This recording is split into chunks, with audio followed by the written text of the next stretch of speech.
a slight risk fires up Thursday across the Central Plains. Roughly 4.7 million people in the crosshairs, and this setup has teeth. Good afternoon. Doppler Online. Tuesday, April 21st, 2026. SPC Severe Weather Briefing.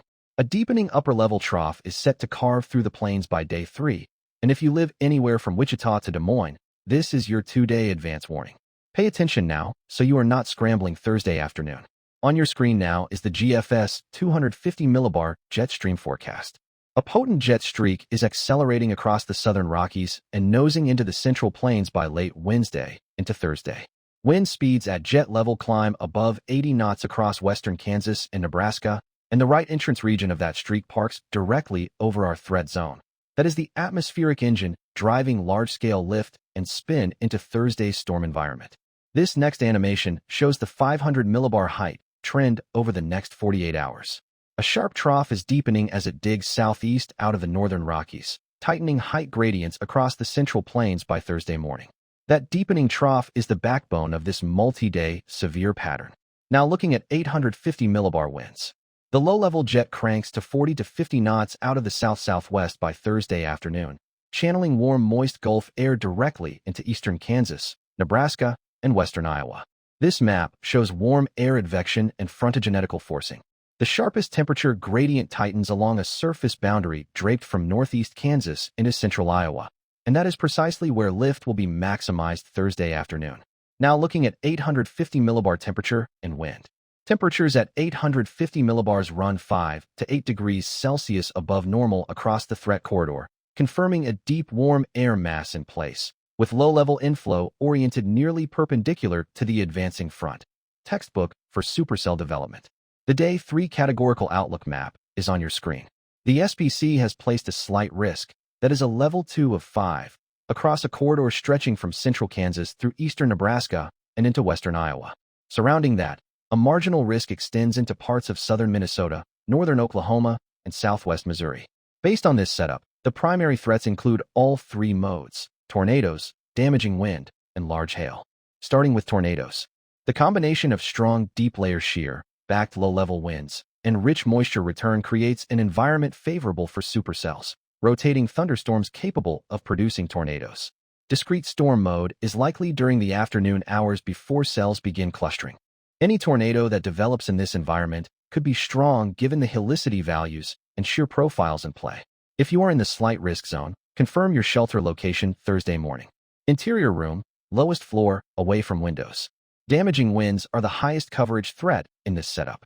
As storms mature and eventually consolidate into a line by Thursday evening, widespread 60 to 70 mile-per-hour gusts become likely along and ahead of the squall line. The strong low-level jet feeding into the system provides ample momentum to bring damaging winds to the surface. Secure loose outdoor items Wednesday evening before you go to bed. Large hail is probable with any discrete supercell that fires ahead of the main line Thursday afternoon.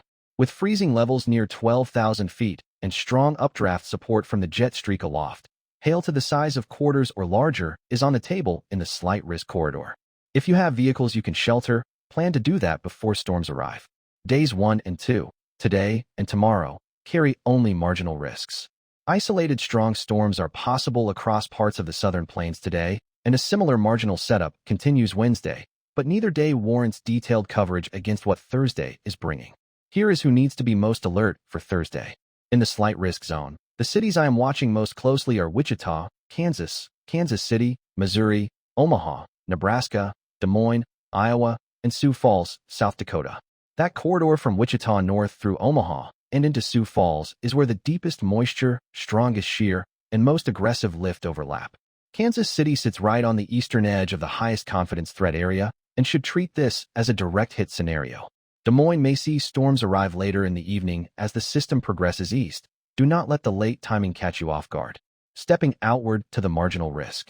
Minneapolis, Minnesota is on the northern fringe and could see storms weaken as they push into cooler air, but the threat is not zero. Oklahoma City and Tulsa. Oklahoma sit on the southern periphery where the cap may hold longer, limiting storm coverage, but any storm that breaks through will have a high shear environment to work with. Springfield, Missouri rounds out the marginal zone on the eastern flank.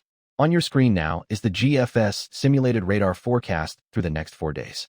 Through tonight and Wednesday, scattered precipitation remains disorganized across the southern plains.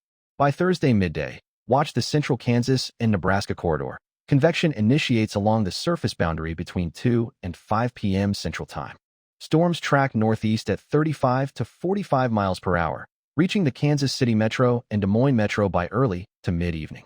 After 9 p.m., the system transitions into a bowing line segment pushing through western Iowa and northwest Missouri.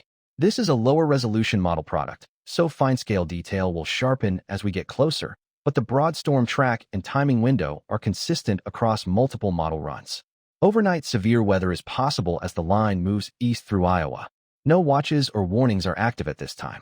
That is expected. We are still 2 days out from the primary threat. The SPC will likely issue a Day 1 enhanced or slight outlook Thursday morning with more specific probabilities. Watch boxes, either tornado or severe thunderstorm, will likely be posted Thursday afternoon between 1 and 3 p.m. Central. When those watches drop, that is your final signal to execute your plan. Have your NOAA weather radio on or your phone alerts enabled before Thursday morning. Looking beyond Thursday, the extended outlook keeps the pattern active. Friday, Saturday, Sunday, and Monday all carry 15% severe probabilities, roughly slight risk equivalent, as the trough ejects and additional impulses ripple through the plains. This is a multi-day pattern, not a one-and-done event. Confidence in specific timing and location drops significantly past day 3, but the signal for repeated severe weather opportunities is real.